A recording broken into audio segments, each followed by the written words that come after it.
সমাজের কোন জিনিসটা তোমাকে সবচেয়ে বেশি ভাবায়? সমাজের জন্য যে আমি কিছু করতে পারি না, এটা খুব ভাবায়। যে একসময় মনে হতো যে আমার আল্লাহ আমাকে অনেক ক্ষমতা দাও, আমাকে অনেক টাকা দাও, আমি এটা করতে চাই, এটা করতে চাই।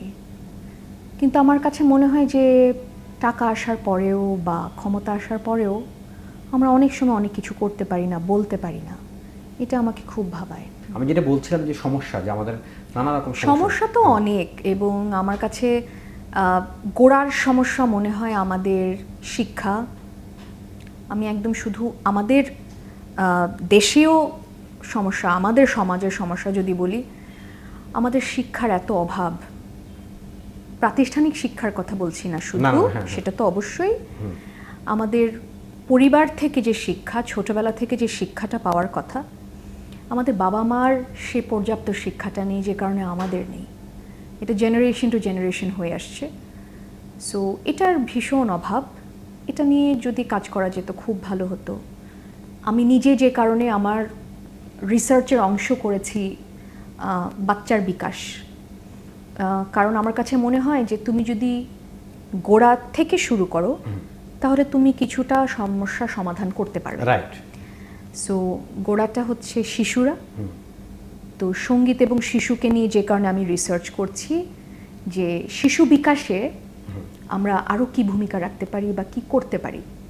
সবচাইতে নেগলেক্টেড আমাদের দেশে সেটা হচ্ছে তোমার শিশুদের নিয়ে, তাদের হেলথ, তাদের রাইটস যা যা আছে সেগুলোতে নাই। এডুকেশন, হেলথ, সিকিউরিটি কোনো কিছুই নাই।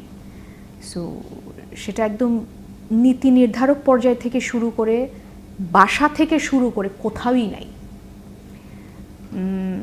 সো সেটা আমার কাছে অনেক বড় একটা প্রবলেম। এটা আমারও খুবই ভালো লাগছে যে তুমি শিশুদের নিয়ে এভাবে কাজ করছো এবং তুমি শিশুদের নিয়ে গানও করেছো। আমি নিজেও তোমাকে একটা গান লিখে দিয়েছি, আমার যেটা মনে আছে। ডিটেইলে বলো তুমি কিভাবে এটাকে গবেষণার অংশ হিসেবে নিয়েছো এবং এখানে কি কি করেছো, কি কি শিখেছো এখান থেকে।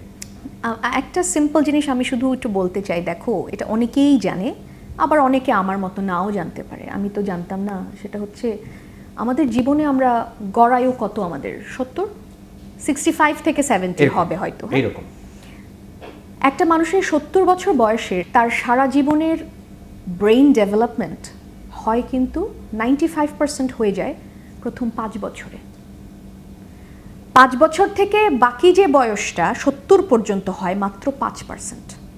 এই 5 বছর সময়টা তাকে আসলে পরিচালিত করে। এই 5 বছরের মধ্যেই শিশু যা যা শিখে, যা যা নেয়, যা যা পায়, তার সারা জীবন ওটার উপরে ভিত্তি করে বাকি 5% তার আশেপাশের এনভায়রনমেন্ট থেকে, এক্সপিরিয়েন্স থেকে সে পায়।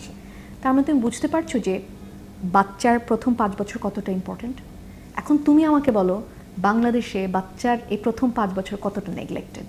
সত্যি তাই। পুষ্টি বলো, তার এনভায়রনমেন্ট বলো, হ্যাঁ, কোনো কিছুই বাচ্চা, এই দেশে বাচ্চারা পায় না। এই দেশটা শিশুদের জন্য এই মুহূর্তে একটা লিভিং হেল। একদম তাই। বাচ্চাদের রাইটসের কোনো কিছু এখানে নেই। প্রাক-প্রাথমিকটা আমাদের দেশের গভর্নমেন্টরা প্রাক-প্রাথমিক নিয়ে ভাবেই না এবং খুব নেগলেক্ট করে। সো আমার অনুষ্ঠান যদি কেউ দেখে থাকেন, তারা যারা পলিসি মেকার্স আছেন, তাদেরকে আমি খুব খুব মানে অনুরোধ করবো, আমি আসলে হাত জোর করে অনুরোধ করব যে প্লিজ আপনারা এই ব্যাপারটা সিরিয়াসলি নেন। কারণ আমার দেশ নিয়ে যদি আমি ভাবি, দেশের একজন সুনাগরিক সেই মানুষটি হবে যার এই শিশুকালটা মজবুত হবে। একদম যেটা বলছেন, মানে গোড়া, শেকড়, সেটা যখন মজবুত হবে, সে আমার একজন গুড সিটিজেন হবে। ইকোনমিক্যালি, সোশ্যালি, কালচারালি, সার্বিকভাবে, হোলিস্টিক্যালি সেই মানুষটা তখন আমার দেশকে দিতে পারবে। সো ইটস ভেরি ইম্পর্ট্যান্ট যে আমরা বাচ্চাদের প্রতি নজর দিই।